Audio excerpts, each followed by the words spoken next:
Okay, day 358. This is what I said I was going to do. This is the Armed Services Committee. This is a big committee. But I'm just going to show how the campaign we've already run already has 4 out of the top 6. Now, we don't have Mac Thornberry. Mac Thornberry is Texas 13. Texas 13, unlucky Texas 13, lucky Texas 13, however you want to think about Texas 13. I think that's Texas Panhandle. We need the Texas Panhandle. We need to go in and say, hey, Mac, why are we sending terabytes of data to Pakistan? Why hundreds of suspicious money transfers? Why for 17 years is this why has Imran Awan worked for 17 years in this house for iConstituent? So we need Texas 13. Good news is we already have Adam Smith here in Washington. That's Washington 9. We got Adam Smith already. So this is the good news. This is kind of more of a victory lap here. We're not going to, other than just to show you the Senate Armed Services Committee, the House Armed Services Committee members. These folks are never much in the spotlight. They want to keep this on the down low.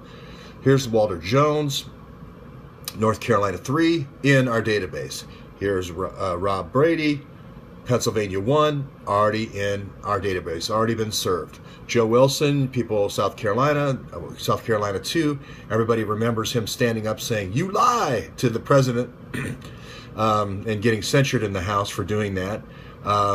So yeah, he is on the Armed Services Committee. And then we've got those last 4 that I mentioned, but we don't have Susan Davis over here in 53. Now 53 over here, I believe, is San Diego, the Navy SEALs, all that sort of thing. For goodness gracious, if one district in the country would want the iConstituent and all the other data out of Pakistan, and the terabytes of data to flow to Pakistan, and the hundreds of suspicious money transfers to Pakistan, it would be California 53. If we can't get California 53, we can't get anybody. We need to serve Susan Davis and see those details, because that's where our Navy SEALs are based, down there in Coronado Island. I don't want to really go through all the members, other than to give you just a look to see if your member's on here or not. If you see your member already, it'll keep me from having to look them all up. I know we've done it very well in Washington for some reason. I think that's our highest percentage we've got. The Senate and House only require a quorum of 20%, I believe. So we're at about 120 or 130 or 140 districts.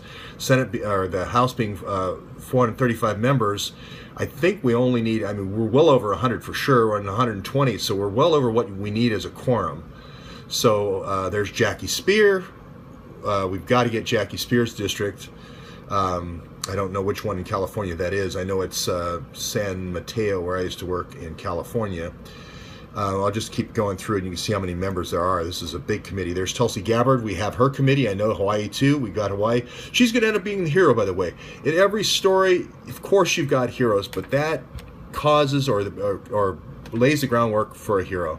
In this case, a heroine. She's got military service. She knows these dark weapons are a bad idea. She knows the military looks at drugs as just a soft weapon. They see drugs and weapons on the same scale, and dark weapons all on a scale. They say, well, we're going to have soft weapons come into the U.S. and dark weapons go out. We're going to have a soft opiate targeting campaign in the U.S. against the deplorables. We'll have a overt, hot, high intensity campaign in the drug region. So they almost see it as just 2 separate conflicts. The problem with low intensity campaigns, the problem with soft targeting, drug targeting, and so forth, and this Tulsi Gabbard understands how this is yin and yang, is they go after children. They go after the children of your targets first, because you can't really put everything together. It's more subtle. It's more covert. It's nasty. This is why Kennedy made the speech at American University and said, we need to fight our armies during the day between the men, not at night against the children and the wives.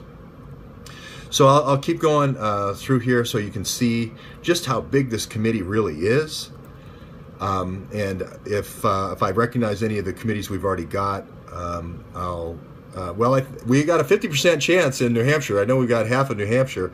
I know we've got all of Alabama. We're not doing too well. We need to do better in Alabama. Let's just keep going through here. Sorry, I'm a little off kilter here. We've got a lot in California, so there's a good chance we might already have struck pay dirt in California. We've got a lot in New York, a lot in Texas. We've got some Tennessee.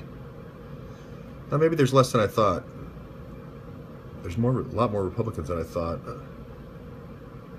I'm sorry. Jim Banks, I know that guy. That's mine, Congressman. So I know he's been served.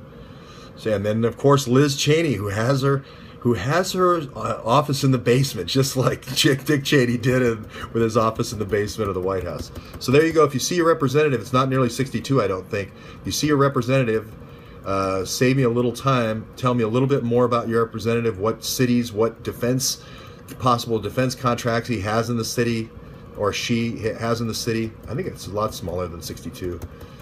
It's going to be, I thought it was 27. I asked this guy, he goes, no, it's 62. So anyway, we'll see how many it turns out being. Okay, so help me out with the the House Armed Services Committee.